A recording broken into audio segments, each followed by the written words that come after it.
Hello and welcome to the MovieKing Podcast. My name is David Jurmann and I'll be your host. On today's episode, I'll be reviewing the movie September 5, and in the second half, I'll be reviewing the movie One of Them Days.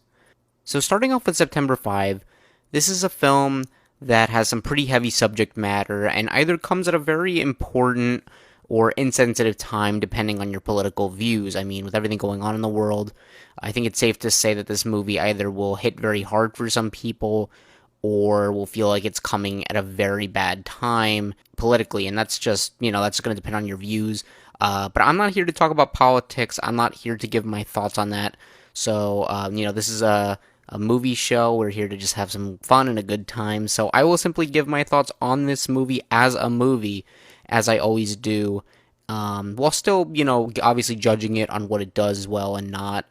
And this movie covers the story of September 5th, 1972, a day in history when 11 Israelis were held hostage during the Olympics. And this movie is told from the perspective of reporters from the television network ABC as they tried to get this story out to the public and react to it in real time. A lot more on that later. But in any case, this movie is directed by Tim Fehlbaum, who does a nice job of bringing the audience into this moment in time and letting us bask in it. I'm not familiar with this guy's work. I haven't seen anything he's done before, but I just think his style is nice. Like, he just lets you really just take your time in this moment. Like, he doesn't let you forget that this is like a moment in time movie, and it's very focused on that. It's very pinpointed in this moment, and the movie plays things very simply but effectively when it comes to telling this version of the story. And the performances are another major highlight of the film. In particular, Peter Sarsgaard, Ben Chaplin, John Magro, and Leonie Benish, I think is how you say her name. They all do a very good job. The latter in particular has a few moments that really stood out to me. She probably has the best character arc as well. There are just a few scenes with her that I really just thought, I think just kind of captured the themes this movie was going for very well, and sometimes she wouldn't even say anything. It was just the expression on her face that said a lot. I really just appreciated that. I just thought the characters here were, overall not, too great. Like, a lot of them didn't have too much going on, but I think the acting really stood out to me for a lot of these people. And in general, I found the movie to be pretty tense. I wasn't aware of this story beforehand, so I had no idea how it was going to end. If you do, if you've heard of this story before, then maybe it will have a different impact on you. I believe Spielberg did a movie that's kind of, touching on this subject a little bit. At least maybe it's based on it a little bit. I haven't seen that movie. I think it's called Munich. But this movie is really just about that day in history, this one specific day, and just kind of telling it from this one point of view. And I didn't know anything about it, so that really did leave an impact on me of, how things were going to go down. And I was really reacting to it in real time as these people were also. So that, I think, made it a little bit more of an intense experience for me as well. And I do think this movie has some interesting points about the reason reporters are telling this story and whose story this really is. There's a big point in the movie where one guy brings up, is this our story, or is this, about the people who are being held hostage right now, or is it about the people who are holding people hostage right now? It's a very interesting idea, and something you don't really think about too much with journalism is, the sensitivity of it all, and who you're representing, and why you're representing them, and who you're trying to make a case for. And it's all these things that have to be thought about, and that is where this movie shines. I like that bit of this perspective of just really diving into, the why of it all. But by the same token, I don't really like the perspective this movie is told in. I think it kind of has an icky feeling to it, similar to the movie Civil War from last year, which was kind of about the whole country in divide and just about some journalists and photographers who go across the country just kind of looking at everything and just not really, doing too much, but they're just kind of the middleman. They're just kind of there, not having a point of view. They're just kind of taking pictures, and you just kind of see through their eyes, which is fine. You don't really get a definitive message. You just kind of form your own opinion, and that can work. But similar to that movie, this movie makes a choice to tell a story from a perspective of storytellers, not those in the actual crisis. And in a true story like this, compared to a fiction piece like Civil War, I think it feels like a bit of a disservice to tell a story about hostages from a POV of people who are focused on their television viewership. Like, you know what I mean? It has a bit of an icky feeling talking about it. Like a major plot point in this movie is that ABC wants to have airtime, so they have to find a way to negotiate with CBS to get their time on the slot also. And, you know, it's a lot of the movie's dedicated to that, like ABC just wanting to have better numbers and wanting to really make, you know, name for themselves in this whole thing. And it doesn't really feel like it's about the hostages as much as it is about ABC. And to me, that just doesn't feel right. You know, like, it just doesn't feel right given the heavy subject matter that we're looking more at these TV networks and their desire to break records when lives are at stake. Now, I do think part of this might have been intentional. I don't want to discredit the movie and say, like, that was just, you know, poorly thought out, because I do think it aligns with the themes this movie's going for. I think it's kind of trying to say something about that.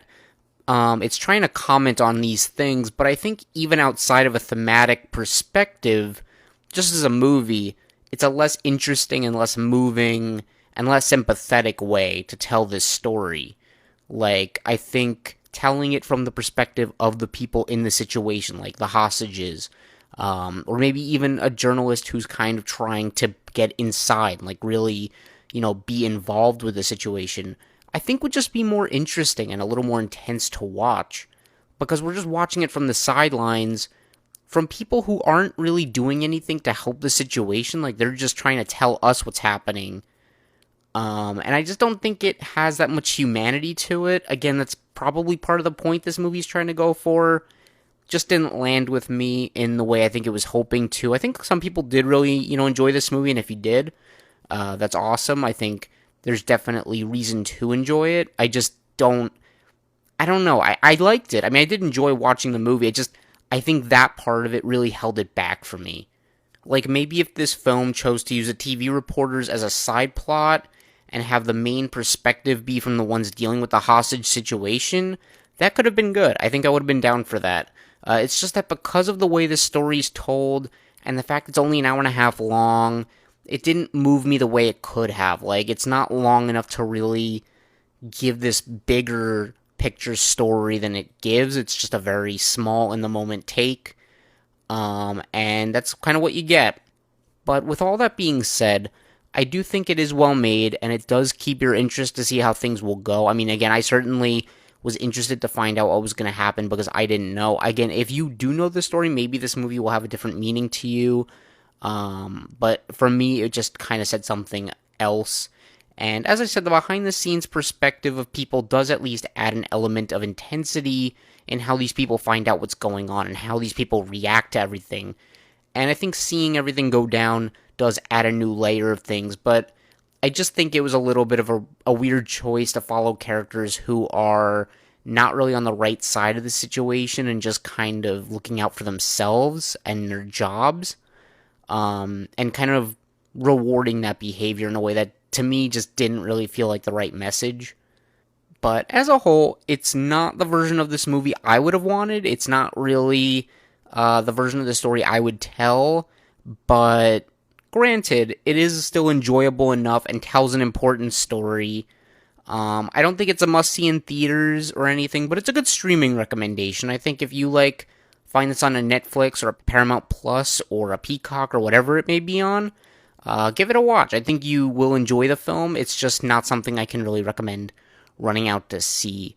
But I'm going to give it a B-. Definitely on the positive end of things. I mean, I do, despite all the negative stuff I said about it, I do still think it's well made and has good intentions. I just don't really love the way the film was told. And now, going from a very dark and heavy movie about hostages, we are going to jump to a comedy called One of Them Days. This is a new comedy starring Keke Palmer and SZA. I have to be honest, the trailers for this didn't really do anything for me. The jokes just looked okay, and it appeared like a pretty mediocre January release. For the record, January is usually when movies go to die, in my opinion, so I rarely get excited for anything this month. If you don't know what I mean, January is usually when studios just kind of dump all the bad movies or the things that they don't really think are going to be a big hit. And, a lot of the time, January is just a very bad month for movies. Sometimes it can surprise. I mean, sometimes it can be a good month, but more than not, it's pretty disappointing. But even so, I didn't love the trailers, but I did hear a lot of good buzz, early buzz about the film. And if there's anything to know about me, it's that good reviews are usually enough to get me to watch a movie, even if I wasn't initially interested. This has happened a few times in the past, especially with comedies where I didn't love the trailer and I heard good reviews. I went to see the movie and ended up really liking it. A big example of that is actually Crazy Rich Asians. I thought the trailer didn't look very good. I thought it looked like a pretty generic comedy, but I heard good word and I went to go see it. And I liked it so much, I went to go see it again the next week, and I bought it on Blu-ray. It's a really good movie. And ever since that kind of happened, and it happened a few times before, maybe a few times after too, I just really want to give movies a shot if I hear they're good, even if I don't really care to see it. And the other thing that really convinced me, though, to see this is I really like Keke Palmer as an actor. I believe she's one of the most naturally entertaining actors out there right now. Like, she's very funny, very charismatic, real, unique. You know Keke Palmer when you see her or hear her. You just know it's her. I loved her performance in Jordan Peele's Nope, especially. That's a great film, by the way, and that convinced me that she has a lot more talent as an actor than just her comedic chops, because I'm used to her just kind of being a more lighthearted comedian kind of actor. She shined in Nope a lot, and I think that really opened my eyes to how good of an actor she really is. And then there's SZA. I didn't really know she did acting besides this, but I do like her music, so that was a good plus. And look, for the first 15 or 20 minutes of this movie, I was admittedly a little worried. I was thinking, this is fine, but it's not really making me laugh. And in a comedy, that's just not a good thing. I mean, like, you're supposed to laugh in a comedy. It was fine, though. I mean, I was like, okay, this story's kind of interesting. I'm not laughing very much. And I thought it just wasn't my type of humor, and I was probably just going to be an outlier who didn't care for it. I'm not very big on raunchy comedies. This movie was kind of bordering into a little bit of raunchy, and that just wasn't for me. But as it went on, I began to laugh more, and more, and more, and more, to the point where there were a few scenes where I was literally, like, laughing pretty hard. Like, I was actually, like, having a good belly laugh. And this movie is about two good friends who have to find a way to pay their rent by the end of the day, right? Like, that's kind of what the basic plot of the movie is. And obviously, with it being a comedy, things get a lot more crazy than a typical story. But I thought the ideas were a lot of fun, actually. Like, I thought the setup to everything was just kind of fine and not really anything to run home about. But once the movie actually has, like, this ticking clock, this clear countdown on the clock, it just kind of has a big impact on the story, and as a result, it sort of plays every few hours that kind of pass by as a skit for how to make more money, and each skit's really fun. My favorite is the scene involving a blood donation. I'm not going to get too much into what happens in it, but it's just a scene where everything that can go wrong during, like, a blood donation happens, and it is so funny. It's really, really good. One of my favorite comedic scenes in a little bit, and I just had a really good time with that one. And there are a few others too that really made me laugh, like, surprisingly pretty hard. And I like that there were just extra stakes on top of getting the money too. Like, it wasn't just that. It made the whole thing feel a bit more extreme and fun and chaotic, especially towards the end when things get really crazy. And there's honestly not that much to say about this movie. Like, besides the comedy, besides the actors, as it's a really straightforward comedy, but I think it does succeed where it needs to, and that's making me laugh, having good actors, fun characters, and a compelling story. Like, those are the key pillars in a good comedy. Like, if you're really, like, looking, people always say, like, a comedy can do everything wrong as long as you make people laugh. Like, that's the most important thing, and I agree with that. A lot of the times, like, good comedies aren't great movies, and I'm here judging comedies as a film and as a movie. I mean, like, I'll be completely transparent. Like, if a movie is so funny, like, that funny, I won't really care about the rest of it. Like, I'll just say it's a great movie anyway. But, like, in this case, I do think it has some problems, which I'll get to. But I think just as a comedy, it's a lot of fun. Where the movie does feel a little stale to me, though, is the formula. You know the formula, the classic comedy formula. It's used hundreds of times in hundreds of movies, and they use it here. And I get that a lot of comedies tend to use it, but it gets frustrating that they all follow it to a T. Like, this movie just does the exact thing you expect it to do, and it's a little disappointing. Like, you can guess the ups and downs of the story and the characters before you even see the movie, which does take away a little bit from the chaos of it all, in my opinion. Like, I think when you're really, like, getting wrapped up in everything that's happening, it gets a little distracting when you, like, just know what's gonna happen next. But I was still very entertained by the movie, and it's awesome to see a comedy in theaters again. There are so few nowadays, it's weird. Like, we used to get so many comedies in theaters, like Adam Sandler, Will Ferrell, Vince Vaughn, like, all these big comedians had a lot of comedies. I mean, I'm not even mentioning so many others, but these are just a few of the ones who had a lot of big comedies recently. And we're just not getting a lot of them anymore in theaters. I mean, they're all going to streaming, maybe because people think they're more like movies people like to watch at home, but I don't know about you. I love going to the movies to see a comedy. Like, I love laughing with an audience. I don't want to laugh at home by myself. So, I was just so happy to see this movie go to theaters. And because there are so few nowadays, I try to support them whenever I can. And this one is worth supporting.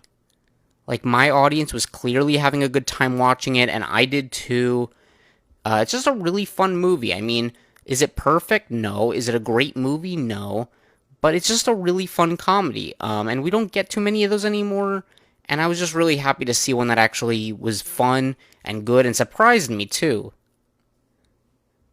So I'm going to give it a B.